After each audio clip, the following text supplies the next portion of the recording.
mesdames, messieurs, mix, bonjour. Oui, mix, un nouveau pronom sorti tout droit de la tête d'une enseignante. Oui, une enseignante, car il s'agit bien d'une dame. Alors, appelons un chat, si vous me le permettez, car je n'embarque pas dans ce genre de délai. Un pronom qui a même forcé l'école à écrire aux parents afin de leur expliquer la situation et à Bernard Drinville à commenter sur la situation. Situation qui a assez duré.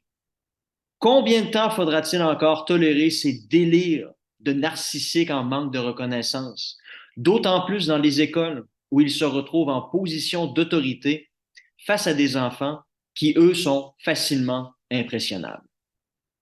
Il faudra surtout que Bernard Drinville, qui a autrefois parrainé le premier jet de ce qui est aujourd'hui la charte de la laïcité, arrive à expliquer pourquoi il était jadis nécessaire de proscrire les signes religieux ostentatoires, mais qu'il faut maintenant permettre à ces gens confus d'inventer des pronoms ou, comme dans une école en Ontario, donner leur cours avec de grotesques prothèses mammaires d'une dimension fantasmagorique pour amateurs de grosses poitrines.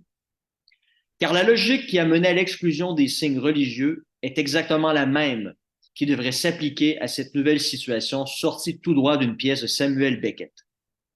Je m'explique. Certains diront qu'on ne peut forcer les mix, yel et autres individus confus à laisser chez eux leur identité de genre, le temps de leur présence à l'école, car il s'agit ici de leur identité profonde qui ne peut être dissociée de leur personne. Les forcer à respecter un code vestimentaire ou un vocabulaire identitaire binaire serait comme leur enlever un poumon. Impossible, disent-ils. Or, il en va de même pour les signes religieux. Il s'agit, pour ceux et celles qui souhaitent les porter de manière ostentatoire, de manifester publiquement ce qu'ils sont.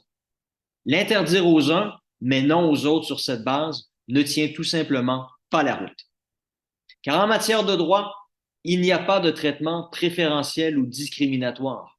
Soit tout le monde a le droit de faire la chose X, ou bien tout le monde passe dans la trappe de l'interdiction, nonobstant qui ils sont.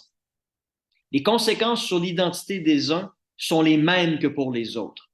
Ce n'est donc pas un argument qui devrait permettre un accommodement.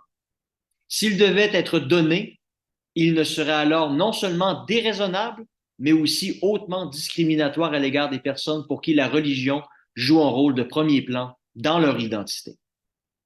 Deuxièmement, certains disaient à l'époque que le port de signes religieux ostentatoires pouvait déranger les enfants et nuire à leur apprentissage, car ils se retrouvaient alors en présence d'individus pouvant appartenir à une religion différente de la leur, provoquant ainsi un inconfort. Il était alors affirmé que les étudiants devaient pouvoir évoluer dans un milieu éducatif favorisant la liberté de penser, la pensée critique, élément alors impossible si la personne en position d'autorité par rapport à eux partageait clairement une vision différente de la vie en raison de son signe religieux qui était visible. Or, encore une fois, la même logique s'applique au wokisme. En vertu de quelle logique peut-on s'attendre à ce qu'un enfant critique ceux et celles qui partagent une vision de la vie qui va clairement à l'encontre d'une évidence biologique, à savoir qu'il n'y a que deux genres? Est-ce le genre de système scolaire dans lequel on souhaite voir les enfants s'épanouir? Non.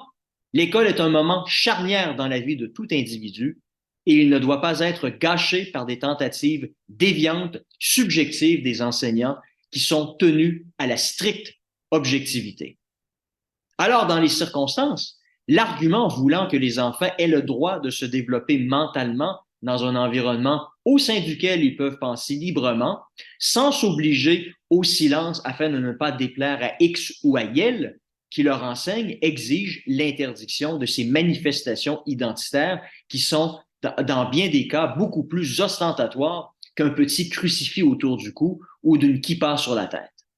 Ceux qui refusent à comprendre cette logique toute simple et qui figurait dans le projet de la charte de la laïcité sont de mauvaise foi. Rappelons toutefois que les enseignants woke sont toutefois libres de s'identifier et de s'habiller comme ils le souhaitent dans leur sphère privée. Après tout, et comme on le dit souvent, on est libre de faire un fou de soi. Mais dans la sphère publique et en situation d'autorité face à des enfants, c'est niet. Ce fut la logique au moment de la charte de la laïcité. logique qui est exactement la même dans le cas qui nous occupe. On disait alors à ces gens, vous devriez être capable de laisser votre identité au vestiaire. Ce n'est pas comme si on vous demandait de changer de religion ou de nier durablement vos croyances. La restriction n'est que momentanée après tout. En quoi la logique est-elle différente avec les enseignants au wokisme extrême? Elle est exactement la même, n'en déplaise à quelques chroniqueurs subventionnés qui ont fait le choix de boire le Kool-Aid de cette nouvelle religion séculière. Il faut être conséquent, Monsieur Drainville. La théorie laïcitaire que vous avez développée jadis s'appuie sur des prémices qui s'appliquent au cas présent. Vous n'avez pas besoin de réinventer la roue. Ce qui est bon pour Pitou est aussi bon pour Minou. Dans les circonstances, interdire les vêtements et identité woke ostentatoire à l'école n'a rien de fasciste. C'est plutôt une conséquence de votre logique laïcitaire, à moins que celle-ci soit elle-même fasciste, ce qui est un autre débat évidemment.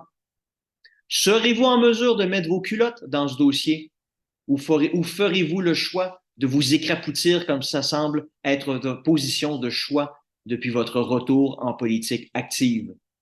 La balle est dans votre camp et les gens vous observent.